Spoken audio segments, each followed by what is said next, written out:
자, 이번 시간에는 고체의 변형과 탄성에 대해서 알아보도록 하겠습니다. 자, 먼저 탄성률에 대해서 한번 알아보죠. 탄성률이란 뭐냐?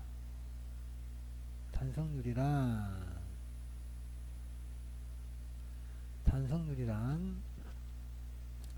자, 물체의 단위 면적당 가하는 힘, 변형력과 모양의 변화 정도로, 즉 변형의 비로 나타내는 겁니다.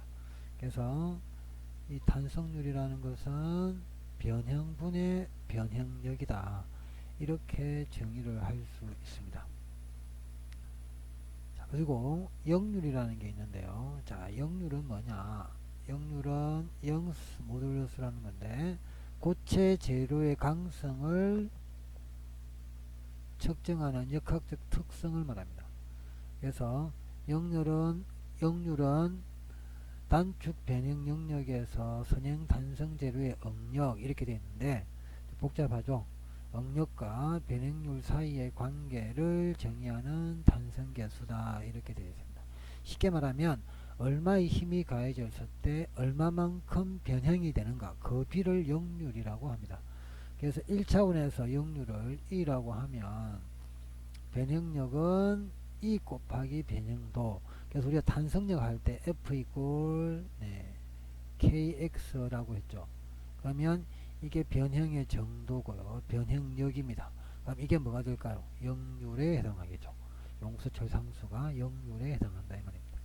그래서 역률은 물체에 주어진 압력을 알 때 그 물체가 변형된 정도를 예측하거나 그 반대로도 쓰일 수 있습니다. 압력, 여기서는 뭐 잡아당기거나 밀어넣거나 일종의 압력이 되겠죠. 밀고 당기는 것도 용수철 같은 경우에는. 그래서 용수철 같은 경우에 우리가 용수철에서 결국은 잡아당기거나 밀거나 이런 게 다 압력이라고도 볼 수 있습니다. 그래서 용수철 F 이꼴 KX라는 요 식은 결국 역률과 관련이 있다, 이렇게 보시면 됩니다. 이게 1차원일 때죠.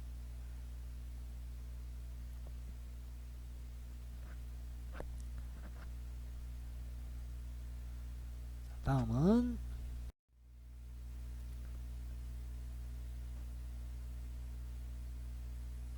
자, 변형력과 탄성률에 대해서 살펴보겠습니다. 먼저 길이의 변화에 대해서 살펴보면, 자, 길이의 변화 살펴보면 인장력과 압축력에 따라서 면적당 수직힘, 이게 바로 변형력이 되겠죠. 그래서 변형은 요 그림 A에 나와 있는 것처럼 위아래로 이렇게 늘어나는 그런 힘이 작용하게 되면 변형도 위아래로 늘어나겠죠. 이걸 우리가 역률 또는 탄성률이라고 이야기합니다. 그 다음에 이제 형상의 변화는 모양의 변화가 되겠죠. 형상의 변화, 모양의 변화인데요. 청 밀리기 변형력, 면적당 수평힘입니다. 이렇게 수평으로, 요 면적에 대해서 수평으로 힘이 작용하는 경우죠. 이 경우에 이제 그림 B를 참고하시면 되겠습니다. 이걸 우리가 청 밀리기 탄성률이라 합니다. 그리고 이제 부피의 변화가 있습니다. 압축 변형력이라고 하는데요. 면적당 수직힘입니다. 힘들이 이제 이렇게, 그래서 부피가 작아지는, 요 부피에서 요 부피로 작아지는, 이걸 우리가 부피 탄성률이다, 이렇게 이야기합니다. 그림 C가 되겠죠. 자, 변형과 변형력 곡선에 대해서 살펴보겠습니다. 자, 이 물질의 항복점 yield strength에 해당하는 힘을 가하게 되면 영구의 모양이 바뀌며 한계 변형력에 해당하는 힘을 가하면 파괴가 됩니다. 자, 이 말은 처음에 선형으로 요까지 선형으로 비례하는 영역이 됩니다. 외력에 대해서 변형이 선형으로 비례하는, 그래서 이 변형과 변형력과의 관계죠. 자, 선형으로 비례하는데 이게 yield strength는 뭐냐면 여기가 이제 일종의 탄성 한계에 오게 됩니다. 그래서 여기가 이제 뭐냐면 1차적으로 한번 용수철 같은 경우에 쭉 잡아 늘리면 원래는 처음으로 돌아가다가 이 탄성 한계를 지나가게 되면 늘어난 채로 유지가 됩니다. 자, 늘어난 채로 유지가 되는데 그 이후에 다시 또 늘리면 약간의 탄성체처럼 또 행동을 해요.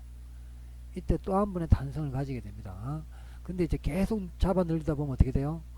용수철이 끊어져 버리는 그러한 형태가 되겠죠. 여기가 이제 ultimate strength입니다. 알겠죠? 그래서 여기는 항복점 yield strength 항복점 ultimate strength는 파괴되는 한계 배능력에 도달하는 파괴되는 거죠. 자, 이것으로 마치겠습니다. 수고했습니다.